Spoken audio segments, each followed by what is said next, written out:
So for the longest time, I have been a camcorder guy. I've been using the Sony A7III as my main camera on this channel for about 5 years or so. And it's been great, but I got to a point where I said, you know what? I want to use a mirrorless camera because there are many benefits to it, you know, the depth of field, all that fun stuff, blurry backgrounds. So I asked Daniel to borrow his GH4 because he had moved to the GH5, and I was thinking maybe the GH5 might be that camera and maybe I should start with something like this.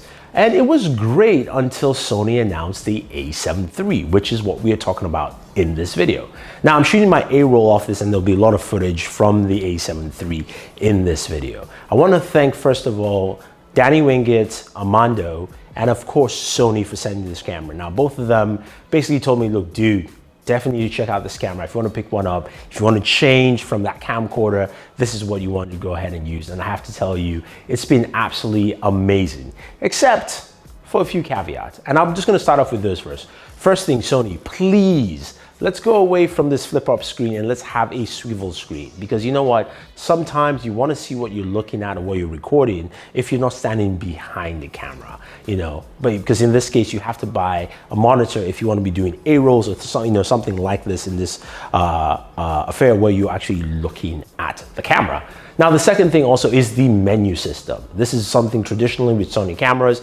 Even my camcorder had a terrible menu setup, and it's the same thing right here with the A7III. A lot of menu options or a lot of menu pages to go through, which can make it quite annoying to find what you're looking for and set it up. It takes quite a while, and basically in the setup process here, Daniel helped me set this up because he went through it and I just got a little annoyed and frustrated about that. But that being said, this camera is a joy to use. One of the reasons why I like the camera is, first of all, it feels really comfortable. It's hefty for a lot of people, but I would say for me, I'm quite used to it. I've been using the camcorder, which is actually quite heavy.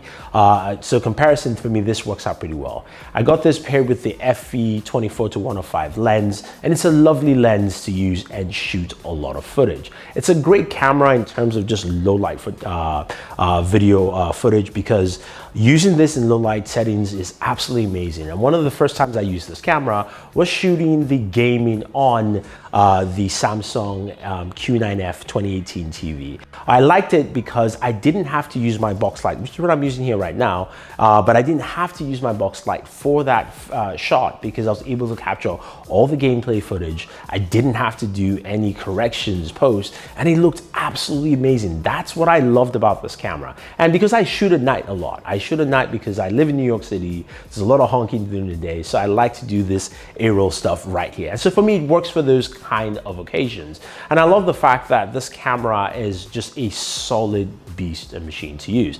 Now, in terms of some of the functionalities you find on the camera, of course, you've got your customizable buttons all laid around, and you can customize them to fit whatever needs you want to on the camera. You do have a dual SD card slot setup. Of course, you do have built-in microphones, which are actually pretty good in capturing sound, I will say. But of course, you can plug in your own microphone separately. Now, the other thing is that this uses USB Type-C to charge.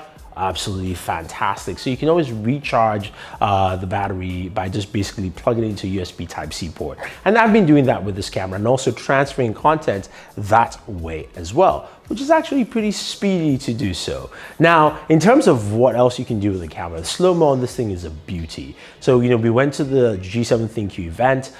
Daniel walked around with the camera, shot some slow-mo shots, and it looked absolutely amazing, especially when you actually drop that into a 24-frame timeline. It looks really good. Some of the stuff also I did while making a build video, which I'm working on, or maybe you've seen it, depends when I put up this video, also looks really good. And I like that about the camera. Now, the one thing that I will say that this, of course, doesn't have that great of an IBIS. So if you're using this to run a gun or you're vlogging with this camera, you're gonna see some shakiness in there. But in my case, I usually use a tripod. I'm shooting products, or I'm standing in front of the camera, and it works out really well.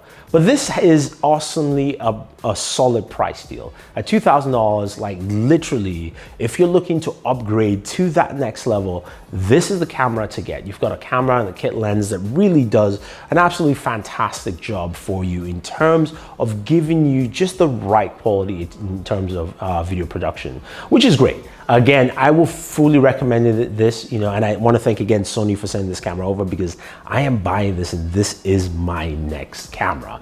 I mean, even though, you know, it doesn't have a swivel screen, even though I have to buy a monitor for that, and even though the menu system can be a little bit cumbersome, this is still the best camera at $2,000 in the mirrorless category. Yes, I said it, even though I'm not an expert, but this is my choice. So if you have any questions or any comments about the Sony A7 III, let me know. If you're using the camera already, you've actually picked one up, I want to hear your thoughts, especially in terms of creating video content. Some of you asked what about photography. I don't shoot a lot of photos, so for me, that's not my main use of the camera. I use it to record video, and I love the fact that I can do that. Be it in daytime, at an event, low light situations, it works out pretty well, and the slow motion is beautiful. So don't forget to like, share, subscribe, and always enjoy your entertainment.